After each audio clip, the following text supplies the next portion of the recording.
Imagine somebody is building roads. The roads, some of the roads, they are not standard roads. So instead of spending, let's assume 10 million, I think 10 million for a road project. On paper, they will put this road is 10 million naira. But how much did they give to the contractors? Why they go look at the banner? How much did they give to the contractors to run those projects? Do you know that the super they do that project? They tell that it's 10 million. But a singular person. That's what I'm saying. Single Everybody is just looking for a way to have something for the pocket. Have something for the pocket. About fulfilling purpose. Is DESOPADEC fulfilling its purpose? And with me to discuss this topic is Mr. Austin Oyibode and Michael Danjuma. I want to quickly ask Mr. Austin, what is the primary purpose of DESOPADEC? Before we talk about its purpose, what if it has been fulfilling its purpose? Okay, now going back to history, DESOPADEC means Delta State Oil Producing Area Development Commission. It was established in the days of former President James Okrika. The objective is to bring about development in the oil producing areas, that is majorly Delta South and then Urubuland, and then of recent the former government added a part of Ikaland to join that. They discovered the oil there. So the setting up of that agency is to help in developing the oil producing areas. Talk about whether it's fulfilling its purpose or not. I'm gonna be frank with you. At the foundation of that agency, when the former chairman, I think the name is Okrika Wellington, the people know the name. That man, as far as I'm concerned, did very, very well. Yes, we saw a lot of things the man did when he was chairman of the agency. But since he left, till days, we hear some scholarships, some power empowerment, some structure they build. But very, very unfortunately, the DESOPADEC is a disappointment to Delta State. Yeah, it's to Delta State. Because if you go to Isoko, go to Robola, go to most of those places, what do you see? Nothing on ground. They just say things. They give, even also in local land, they give some things, but unfortunately, we are not seeing anything on ground to show that the DESOPADEC is doing something tangible for the people of this state. So who then are the beneficiaries of DESOPADEC? Is it the contractors these things are given to, or the politicians, or the community? In a nutshell, from the foundation of DESOPADEC, the communities in those areas are supposed to benefit. Like what I said, road construction, water, electricity, schools, everything in those places, they are supposed to be put in proper shape as beneficiary of the oil being produced in their area. The people are not benefiting. The people in power are those benefiting from the system. Thank you so much for your view, sir. Let me ask Mr. Michael.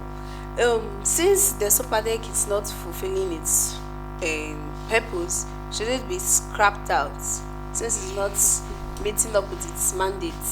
Well, sometimes some of these governmental institutions are set up to steal money.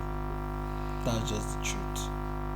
You see so many set up and little infrastructure.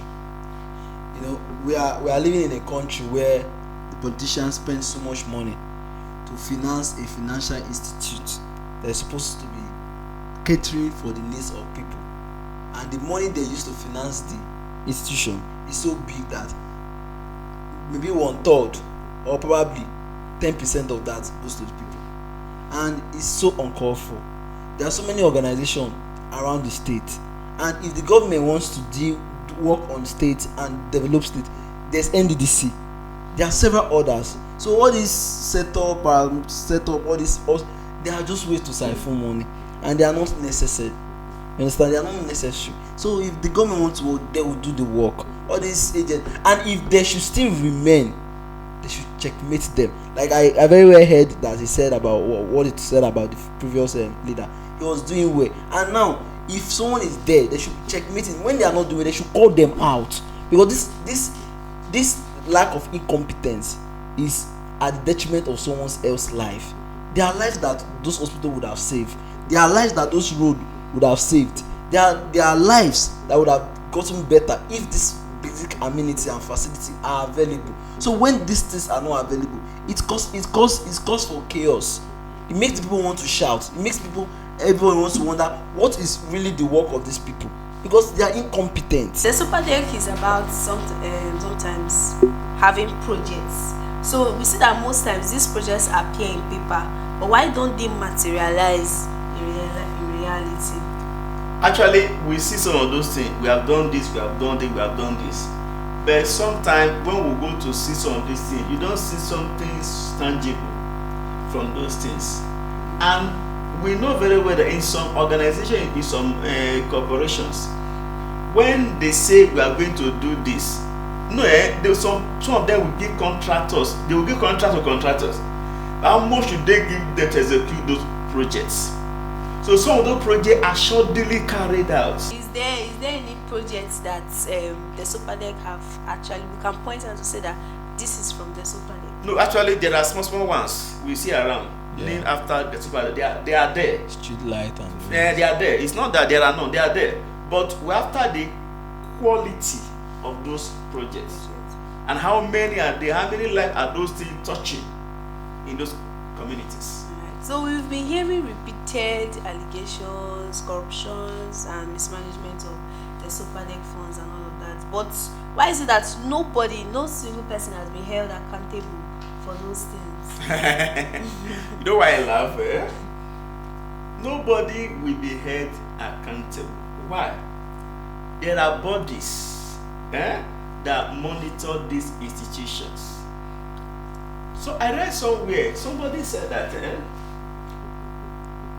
if a group of person they are going to monitor an institution, okay, and then that institution you want to go and monitor, they are the one funding your transport, they are the one providing accommodation for you, they are the one providing food for you when you get there.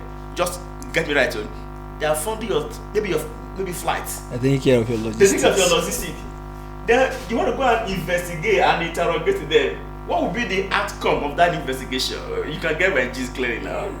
So there is the corruption is in the system. If you are coming to investigate me and I'm paying your fare, pay your transport, we will have the gut to say something against me. Alright, so this is where we'll be drawing down the curtain on today's show. There is no transparency in politics. And like we formally said in our previous show, there is also no integrity in politics. Can this be changed? Can this saying be the other way? Let's hear what you have to say on this topic on the comment section. Goodbye.